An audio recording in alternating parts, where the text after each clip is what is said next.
بسم اللہ الرحمن الرحیم۔ السلام علیکم۔ راجہ داہر نے اپنے وزیروں کے مشورے کو قبول کر لیا۔ اس کے دماغ پر تخت و تاج سوار تھا۔ اس نے اپنے وزیر سے کہا کہ بادشاہ اور راجہ کے اعمال رواج کی صورت اختیار کر لیتے ہیں اور قانون بھی بن جایا کرتے ہیں، جو کہ راجہ داہر ہر کسی کو خوش رکھنے کے اصول کو پسند کرتا تھا۔ اس لیے اس نے اپنے 500 سردار وغیرہ کو دربار میں بلایا اور انہیں نجومیوں کی پیشن گوئی سنائی اور یہ بھی بتایا کہ وزیر نے کیا مشورہ دیا ہے۔ نہیں مہاراج، ایک آواز سنائی دی۔ ایسا نہیں ہو سکتا مہاراج۔ ایک اور آواز آئی، بہت بدنامی ہوگی مہاراج، کسی اور نے کہا۔ پھر سبھی بولنے لگے۔ کوئی ایک بھی ایسا نہ تھا جس نے وزیر بد یمن کے مشورے کی تائید کی ہو۔ سب اس کے خلاف بول رہے تھے، لیکن ہم نے اپنی بہن کے ساتھ شادی کرنے کا فیصلہ کر لیا ہے۔ راجہ داہر نے اپنا فیصلہ سناتے ہوئے کہا، تم سب یہ جانتے ہو کہ ہم اپنا راج کسی اور کے حوالے کر کے جنگل میں چلے جائیں اور باقی عمر بن باس میں گزاریں۔ ہمارے راج میں کسی کو کوئی تکلیف ہو تو اپنی تکلیف بیان کرے۔ سب پر خاموشی طاری ہو گئی۔ راجہ داہر کی نظریں سفر گھوم گئیں۔ کیا ہم نے تم میں سے کسی کو کبھی ناخوش کیا ہے؟ سب کے سر جھک گئے۔ بولو راجہ، داہر نے گرجدار آواز میں کہا۔ ہم اپنی بہن کے ساتھ صرف بیاہ کریں گے، اسے بیوی نہیں بنائیں گے۔ پھر ٹھیک ہے مہاراج، ایک آواز سنائی دی اور سب نے تائید میں بولنا شروع کر دیا۔ 2-3 دنوں بعد راجہ داہر نے اپنی بہن مائی رانی کے ساتھ شادی کر لی۔ یہ ایک رسم تھی جو خاموشی سے ادا کی گئی۔ لوگوں میں اس شادی کے خلاف باتیں ہوئی۔ جس نے سنا اس نے کانوں کو ہاتھ لگایا، لیکن بہن کے ساتھ شادی کرنے والا اس دیش کا راجہ تھا۔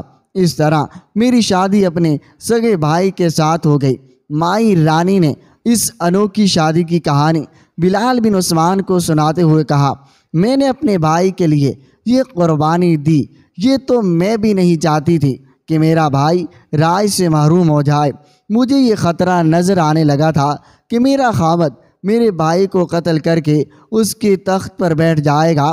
تمہیں یہ تو معلوم ہی نہیں ہوگا کہ تمہاری شادی کس کے ساتھ کی جا رہی تھی؟ بلال نے پوچھا۔ معلوم تھا، مائی رانی نے جواب دیا۔ وہ بھی راجہ ہے، بھاٹیا نام کی ایک ریاست ہے، وہ اس کا راجہ ہے۔ اس کا نام سونہن رائے ہے۔ میں برہمن آباد میں اپنے بھائی دہر سینا کے پاس تھی۔ اس نے مجھے اس بھائی راجہ داہر کے پاس بھیج دیا تھا۔ اس نے پیغام بھیجا تھا، میری شادی فوراً بھاٹیا کے راجہ سونہن رائے کے ساتھ کر دی جائے۔ بھائی دہر سینا نے میرے ساتھ میرا جہیز بھی بھیجا تھا، جس میں 700 گھوڑے اور 500 ٹھاکر تھے، اور ایک قلعہ بھی جہیز میں دیا جا رہا تھا۔ مورخ لکھتے ہیں، راجہ داہر کے بھائی دہر سینا کو پتہ چلا کہ داہر نے مائی کے ساتھ شادی کر لی ہے تو وہ آگ بگولا ہو گیا۔ اس نے داہر کو لکھا کہ وہ مائی رانی کو راج سونہن رائے کے حوالے کر دے۔ داہر نے جواب دیا، اس نے کس خطرے کے تحت اپنی بہن کے ساتھ شادی کی ہے؟ اس نے یہ بھی لکھا کہ بہن کو اس نے بہن ہی رکھا ہے، اسے عموماً بیوی نہیں بنایا۔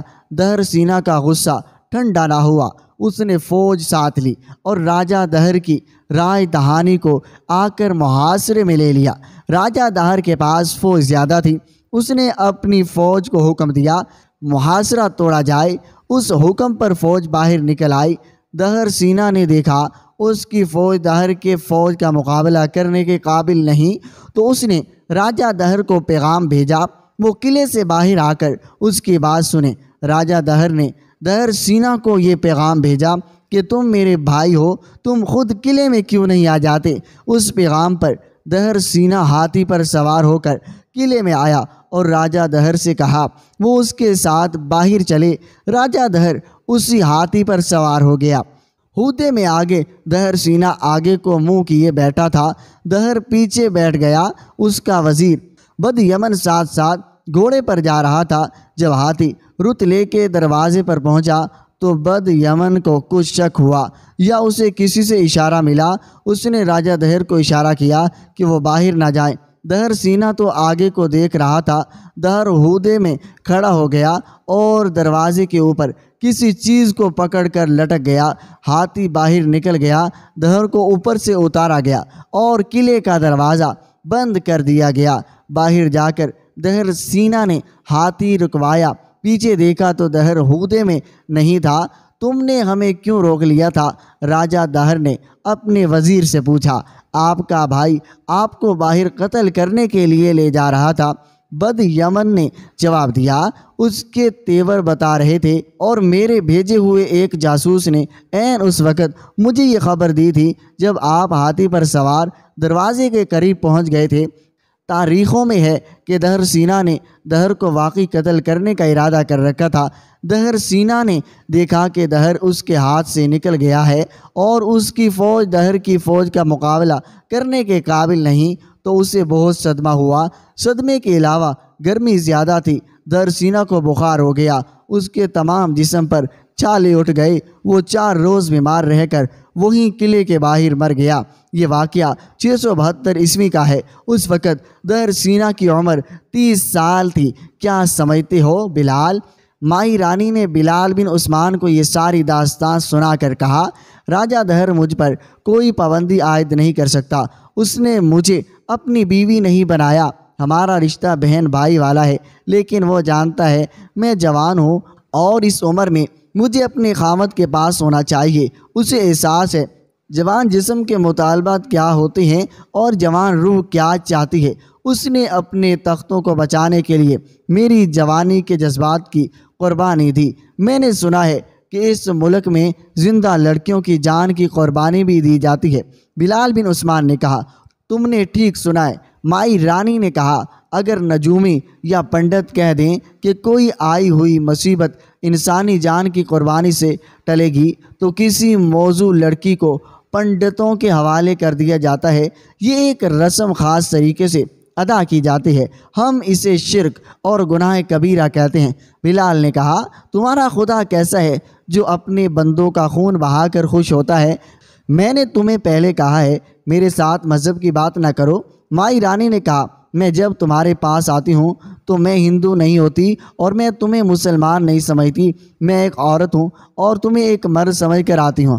عورت اسی مرد کو اپنے دل میں بساتی ہے جو اس کے دل کو اچھا لگتا ہے۔ میں رانی ہوں، تمہیں زنجیروں میں باندھ کر اپنا غلام بنا سکتی ہوں، لیکن میں تمہاری محبت کی زنجیر میں بند کر تمہاری غلام ہو گئی ہوں۔ میں تمہارے اس سوال کا جواب دے رہی ہوں کہ میں اپنے خامد کو کیوں دھوکہ دے رہی ہوں اور میں اسے محبت کے قابل کیوں نہیں سمجھ رہی۔